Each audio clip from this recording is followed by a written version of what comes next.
Assalamualaikum warahmatullahi wabarakatuh. Waalaikumsalam Waalaikumsalam warahmatullahi warahmatullahi wabarakatuh. wabarakatuh. Hamdan wa syukran lillah, salatan wa salaman ala rasulillah wa ala alihi wa sahbihi wa mawalah wa ba'd. Yang sama-sama kita hormati Ustadz Dr. Agus Sukaca, Magister Kesehatan, dan segenap partisipan Golden Habit Forum yang insya Allah mudah-mudahan dirahmati Allah Subhanahu wa Ta'ala.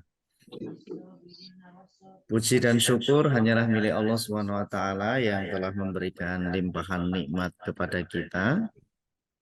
Atas nikmatnya pagi hari ini kita diizinkan untuk berjumpa kembali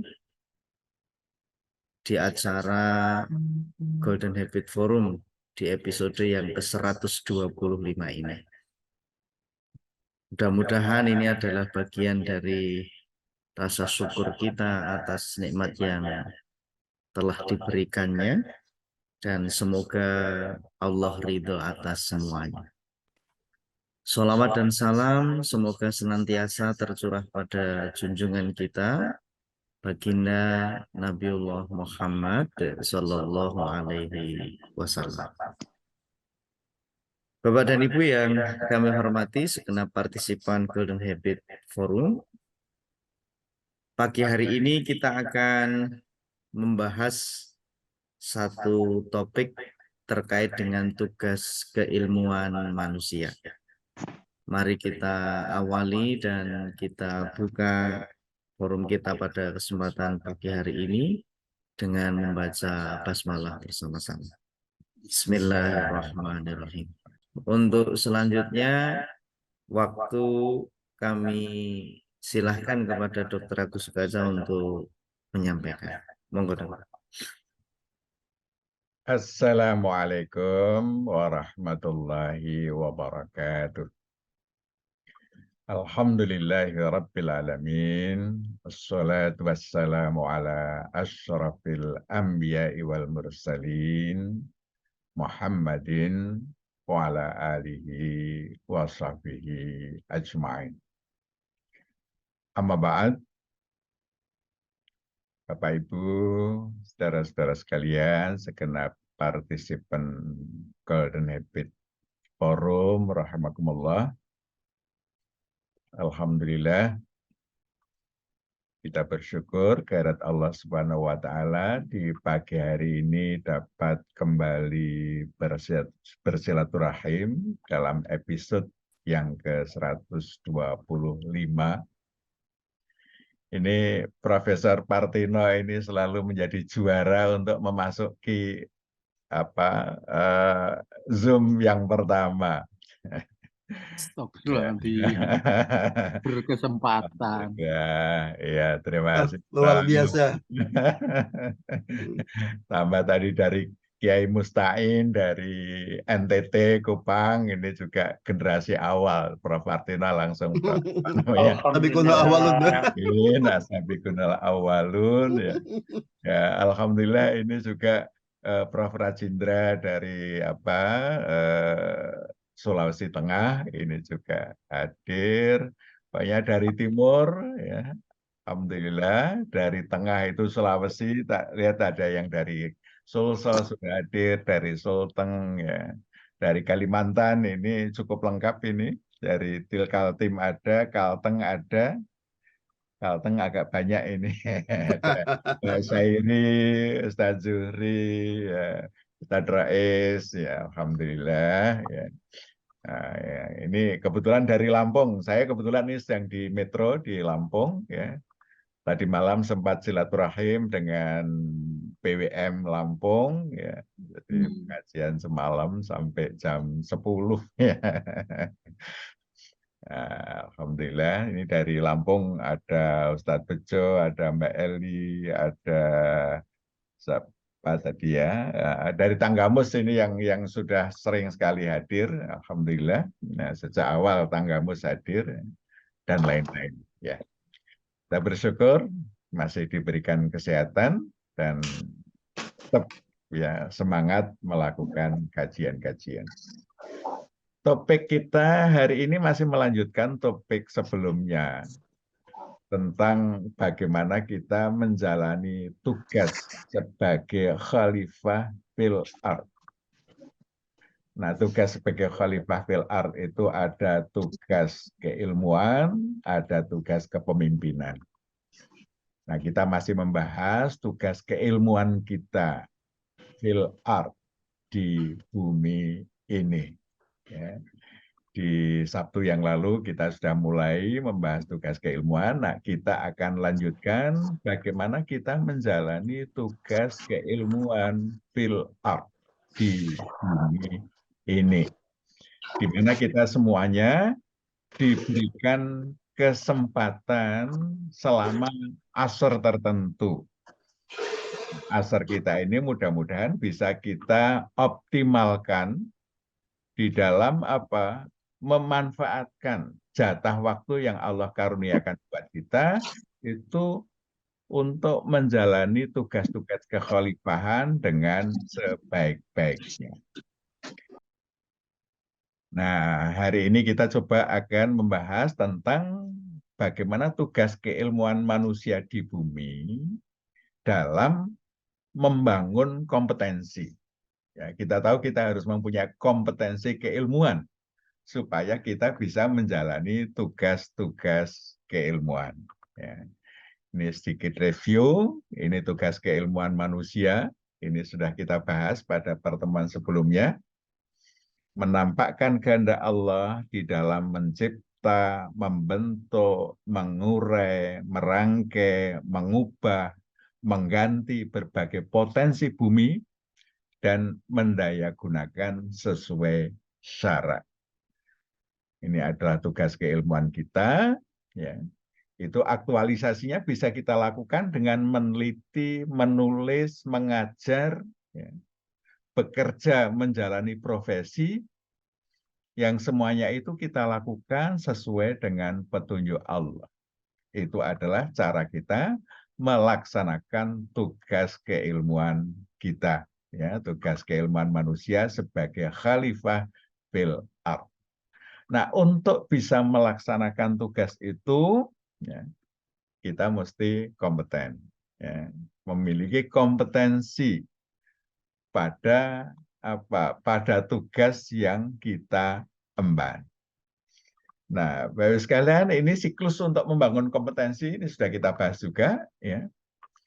Kita selalu belajar untuk bisa memahami. Ini diperlukan karakter pembelajar. Setelah kita memahami, maka kita mengamalkan.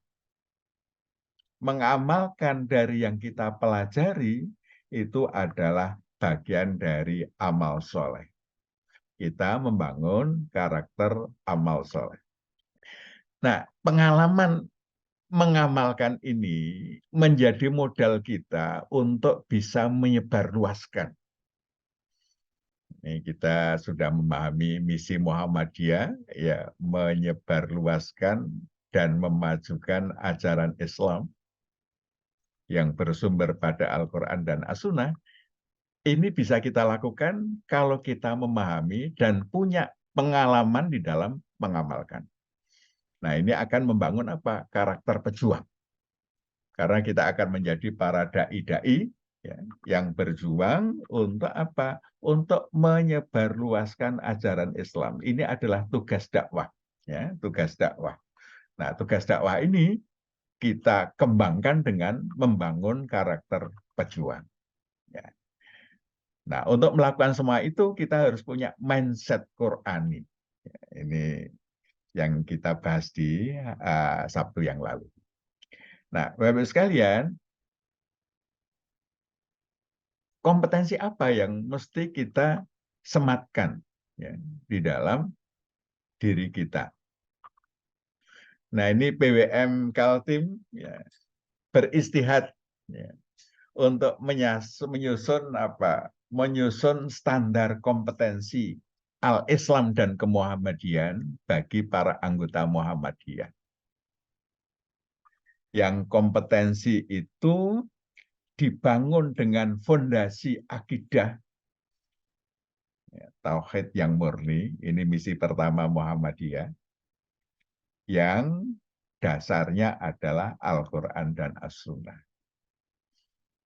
Kemudian pilar-pilarnya adalah ya, ibadah mahdhah, akhlak, ya, muamalat, dan kemuhammadiyahan.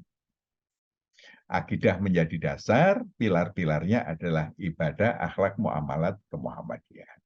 Nah, di situ kemudian untuk apa? Membangun sebuah kompetensi, terutama dalam bidang al-Islam dan kemuhammadiyahan.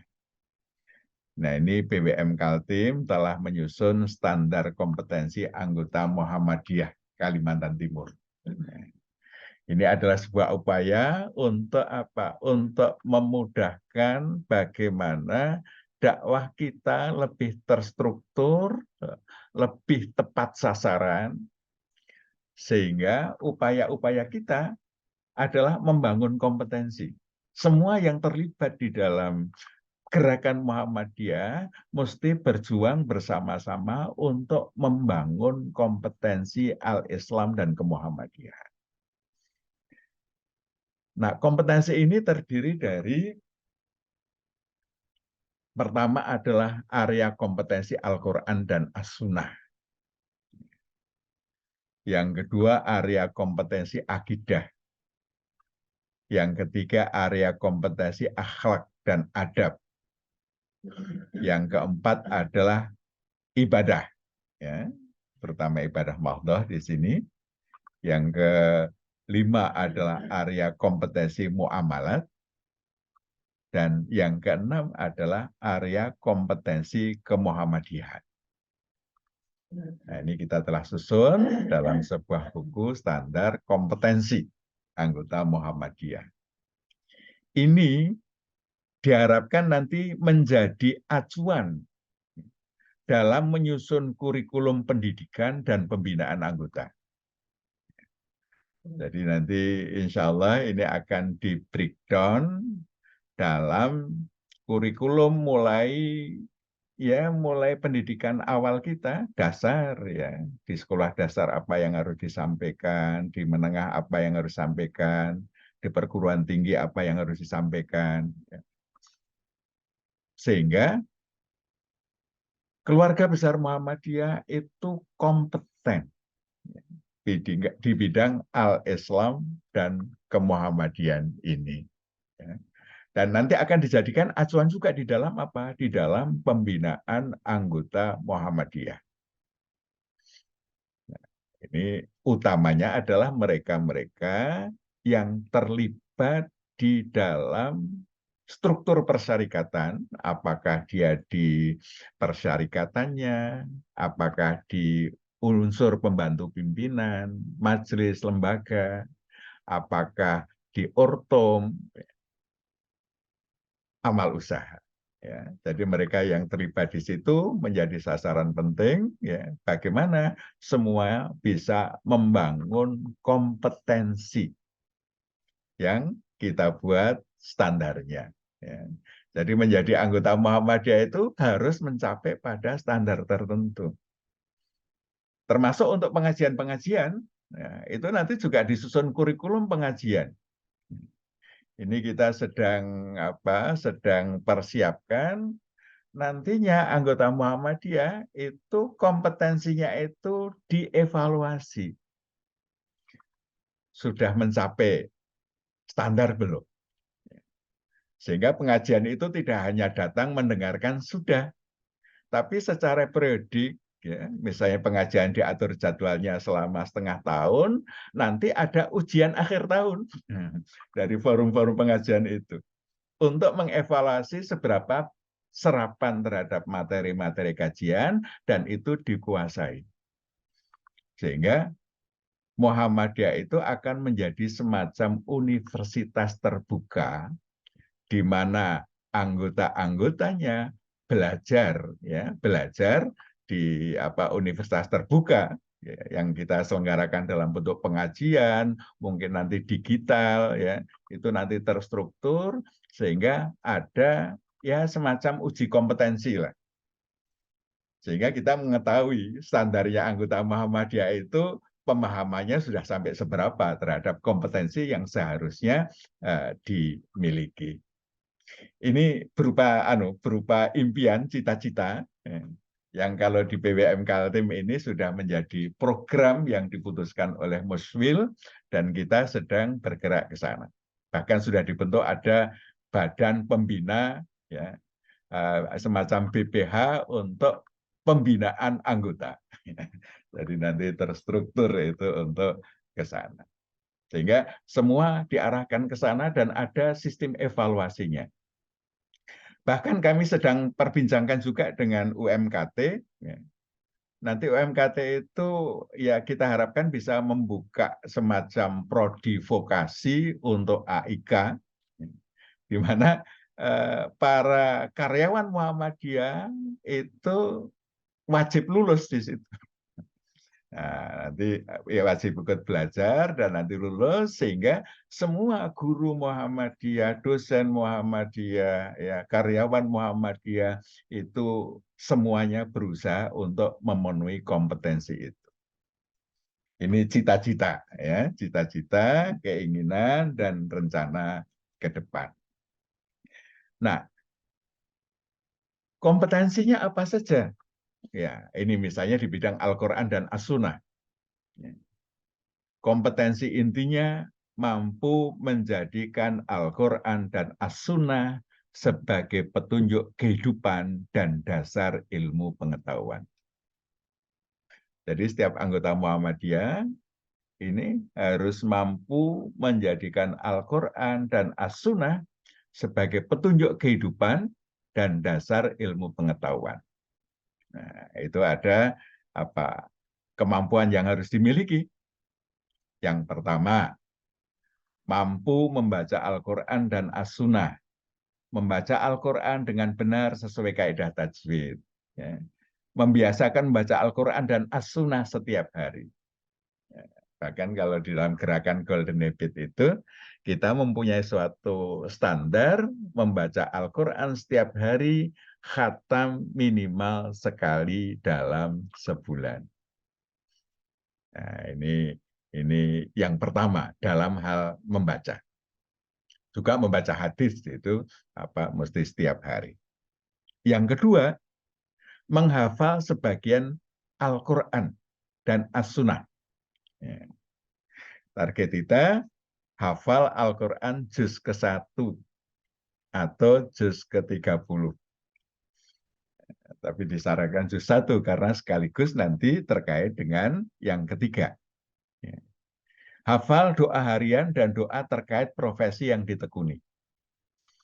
Ya, yang profesinya dokter, bagaimana doa-doa terkait profesi kedokteran, yang petani, doa-doa terkait profesi pertanian, yang pedagang. Ya. Pokoknya semua profesi itu mesti menghafalkan doa-doa dan hadis-hadis terkait dengan profesi. Yang ketiga, memahami Al-Quran. Mengerti bahasa Arab Al-Quran. Ini cita-cita luar biasa ya. Bagaimana setiap anggota Muhammadiyah itu bisa mengerti bahasa Arab Al-Quran. Sehingga ketika membaca setiap hari, khatam setiap bulan, itu ada proses memorize terhadap inti sari dari yang dibaca Al-Quran. Di dalam Di dalam memori otaknya. Sehingga nilai-nilai yang ada di dalam Al-Quran itu terekam di dalam otaknya. Nah, ini hanya bisa dilakukan kalau memahami bahasa Arab Al-Quran. Ini proses pemahaman yang dilakukan dengan membaca setiap hari khatam sebulan sekali minimal, ya, dengan mengerti bahasa yang digunakan oleh Al-Quran, yakni bahasa Arab Al-Quran. Yang kemudian dibantu dengan apa? Membaca tafsir Al-Quran setiap hari. Ya. Jadi setiap anggota Muhammadiyah tiap hari itu mesti membaca tafsir. Meskipun hanya 1 ayat, 2 ayat, tapi membaca. Dan ini secara teknologi akan menjadi sangat mudah karena apa? Karena kitab-kitab tafsir itu bisa kita download di HP kita masing-masing. Sehingga mungkin sambil menunggu kita bisa buka tafsir, baca 1-2 ayat. Ya. Ini menjadi bagian dari habit yang mesti kita bangun ya, untuk menjadikan Al-Quran berada di dalam memori otak kita. Jadi bukan Al-Quran hanya ada di dalam mushaf, kalau itu sudah sejak dulu ada. Tetapi prosesnya adalah bagaimana kita memindahkan Al-Quran yang berada di mushaf itu kemudian berada di dalam memori pikiran kita. Sehingga Quran menjadi pertimbangan terpenting ya, dalam mengambil keputusan untuk berpikir dan bertindak. Nah, ini kompetensi di bidang Al-Quran yang dicita-citakan. Dan kita harus ya kita mesti berjuang untuk bisa melakukannya. Nah, oleh karena itu, Bapak sekalian, usaha yang kita lakukan, ya, ini kita sudah deskripsikan untuk masing-masing masing-masing kompetensi itu, ya, apa yang dibahas, apa yang diajarkan, ya, dalam kuliah-kuliah atau dalam pengajian-pengajian, sehingga pada akhirnya pada masa tertentu kita menjadi kompeten. Nah, alhamdulillah untuk Tafhim ini ya kita sudah menyusun ada buku namanya MBPA. Ya. Mari belajar bahasa Arab Al-Qur'an ya. Alhamdulillah ini sudah tersusun 3 buku dari rencana 6 buku. Ini adalah tangga untuk memahami bahasa Arab Al-Qur'an. Kita cukup mengkaji 3 juz awal. Juz 1, juz kedua, juz ketiga. Yang tiap juz itu kita breakdown menjadi menjadi 2 buku ini. Ya. Juz pertama menjadi buku 1 dan buku kedua. Ini kita belajar arti kosakata. Ya. Kemudian kita mengenali setiap kosakata itu. Ya. Untuk buku 1 kita hanya perlu mengenali ini fi'il, ini isim, atau ini harf. Ya, cukup sampai di situ pengenalan apa jenis kosakatanya. Di buku 2 kita mengenal lebih dalam lagi. Ya, di samping arti kita mengenal ini kalau isim jamid atau mustaq kita sudah mulai mengenal. Ya. Kalau itu fi'il, ini fi'il madhi, fi'il mudhari' atau fi'il amr. Kalau harf, ini harf apa? Ya, ya ini kita sudah mulai mengenal di situ di buku yang kedua. Nah, juz kedua itu kita mulai belajar sorof. Ya, ini mulai kita pelajari di buku ketiga dan buku keempat, itu sorof. Nanti di juz ketiga kita jadikan kajian di buku kelima dan buku keenam kita belajar nahwu. Nah, dengan mengerti ilmu sorofnya, ilmu nahwunya, dan mengerti arti kosakata yang berada di dalam juz 1, 2, 3, maka kita sudah menguasai lebih dari 80% kosakata yang ada di dalam Al-Quran. Nah, kalau lebih 80% kosakata di dalam Al-Quran, maka nanti ketika kita membaca juz ke-4, ke-5, ke-6, dan seterusnya, itu sebagian besar kosakata yang digunakan kita sudah kenali, sudah pahami. Nah, tinggal yang 20%. Yang 20% itu ternyata sebagian besar terdapat di dalam juz ke-30 dan juz ke-29. Nah, juz 30-29 itu terdapat banyak kata-kata sulit, kata-kata kata-kata yang jarang digunakan di dalam juz-juz yang lain. Ya. Sehingga kita belajar di juz 1, 2, 3 karena apa? Kosakatanya yang paling banyak digunakan di dalam Al-Qur'an. Nah, nanti untuk secara mandiri ya ya, bisa mempelajari juz 30-29 dilakukan secara mandiri, sehingga dengan upaya belajar mandiri kita pelan-pelan akan semakin memahami Al-Quran. Nah, ini Bapak Ibu sekalian, ya, kita membangun impian. Sebagian besar umat Islam tidak memahami Al-Quran. Kenapa? Karena nampaknya memang jarang yang membangun impian untuk bisa paham Quran. Nah, oleh karena itu saya mengajak jamaah sekalian, ya, mari kita bangun impian dulu. Ya, kita bangun impian dulu. Saya mesti memahami bahasa Arab Al-Quran. Sehingga ketika saya membaca Al-Quran, saya mengerti apa yang dimaksudkan di dalam Al-Quran itu. Ini kalau kita berani membangun impian, maka insya Allah Allah akan memberikan jalan kepada kita untuk bisa memahaminya. Ya. Jadi Allah itu berada pada pikiran hambanya. Ya. Ana inda dzanni abdi bi. Ya.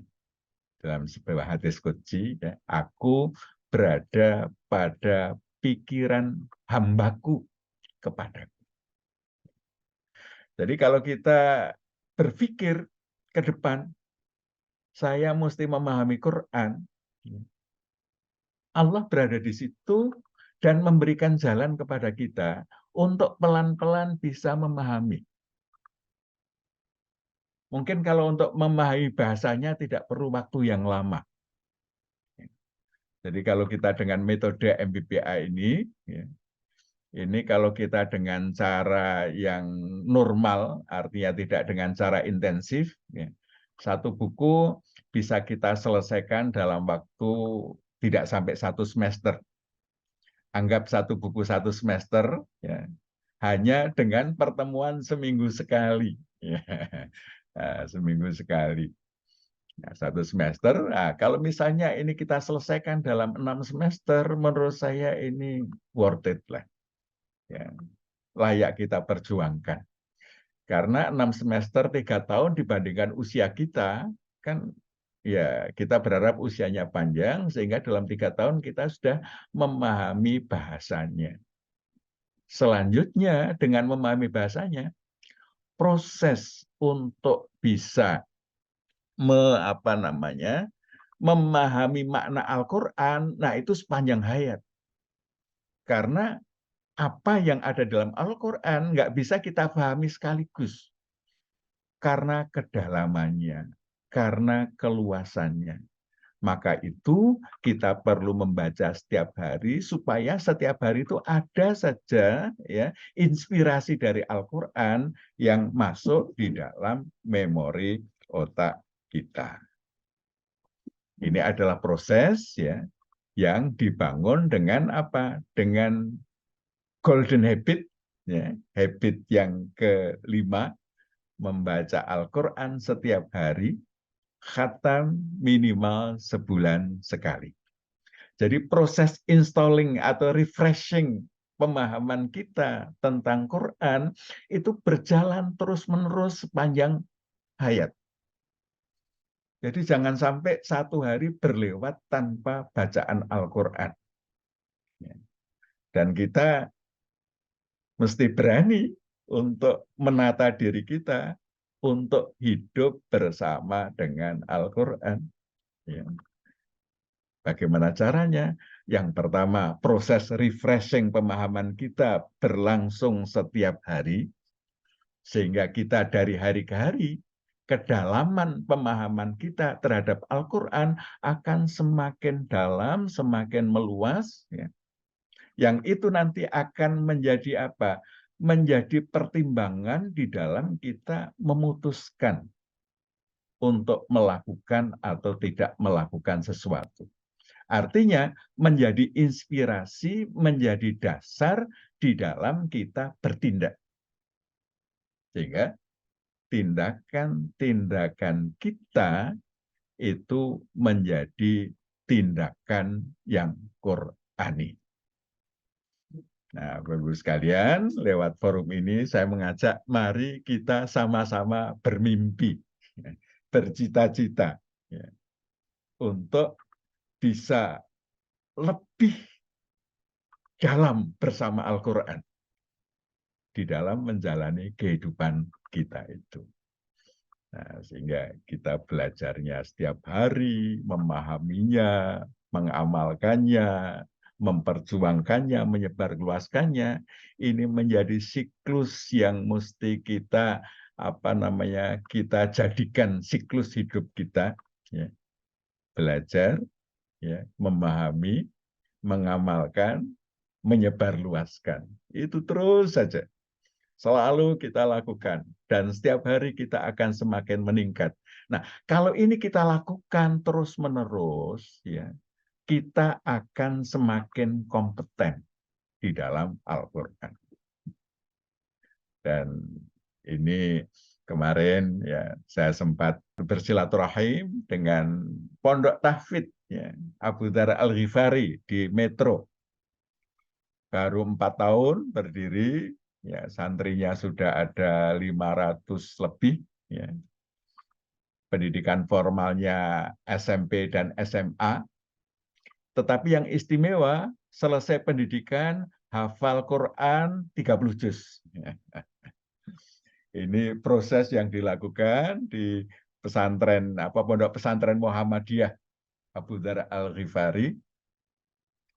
Dan saya sampaikan kepada kepala sekolah dan mudir, Pak Kiai Dimyati, ini kalau dibekali juga pemahaman terhadap Al-Quran, ya, artinya diberikan kemampuan bahasa Arab Al-Quran, ini nanti akan menjadi kader-kader yang dahsyat, yang luar biasa. Ya. Karena di dalam dirinya itu Quran, ya. Karena khuluquhu Quran, ya, akhlaknya Quran, ya, adabnya Quran, serba Quran. Jadi semacam menjadi Quran berjalan. Hafal, ya, memahami. Ya, ini akan menjadi sebuah kekuatan yang dahsyat.